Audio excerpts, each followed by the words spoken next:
Hello लोगोफोर दिनैनि बे गोदान मोनसे भिडिअनि गेजेरजों नोंथांमोनखौ गासैखौबो बरायनानै लाग्रोनाय थालायबाय।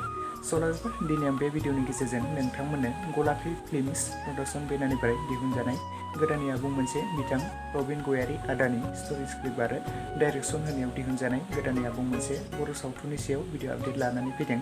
स' नोंथांमोना जुदि भिडिअनि सायाव आबुङै मिथिनो थाखाय जोबजासिम नायलांदो। स' बे बर' सावथुननि टाइटेल आरो थाम्बनेलनि मुङानो जादों दोहौ। स' बे दोहौ मुंनि आबुं मोनसे बर' सावथुनावनो गाहायै फावखौ खालामदों अलंबार गयारी, पुजा बर', प्रबिन गयारी, सायारानी, सन्तोष आरो लोगोसे गोबां फाव खालामगिरिफ्रा बे दोहौ मुंनि आबुं मोनसे बर' सावथुनाव फावखौ खालामदों लोगोफोर।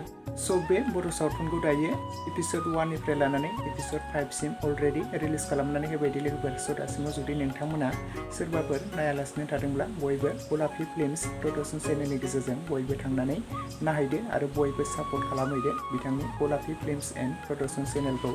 स' आरो सोर नोंथांमोना बेनि एपिसड 6 खौ नायनो थाखाय जोबोरैनो एक्साइटेड जानानै दङ बयबो कमेन्ट सेक्सनाव लिरना फोरमायहरदो।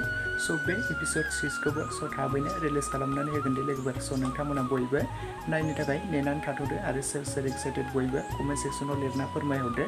स' बे एपिसड 6 खौबो रिलिज खालामनो सफैब्ला अब्ला आं बेनि सायाव गोदानै मोनसे नोंथांमोननो आपडेटनि गेजेरजों फोरमायनानै होबावगोन। स' नोंथांमोना बयबो नायनो थाखाय नेनानै थाथ'लायदो। स' बे बर' सावथुनखौ एपिसड 6 खौबो गलापी फिल्म्स प्रडाक्शन चेनेलनि गेजेरजोंनो रिलिज खालामनानै होगोन। स' नोंथांमोना बयबो नेनानै थाथ'लायदो आरो सोर एक्साइटेड बयबो कमेन्ट्स खालामदो।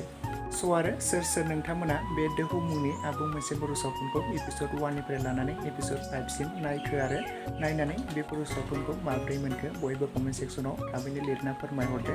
स' बे बर' सावथुना जोबोद मोजां जाखादों दे लोगोफोर। मानोना नोंथांमोनाथ' मिथिखायो बिथां प्रबिन गयारी आदानि स्ट'री स्क्रिप्ट आरो डाइरेक्शन होनाय बर' सावथुनफोरा जोबोरैनो मोजां जाखायो। स' दासिमाव जुदि नोंथांमोना नायालासिनो थादोंब्ला बयबो नायहैदो गलापी फिल्म्स प्रडाक्शन चेनेलनि गेजेरजों।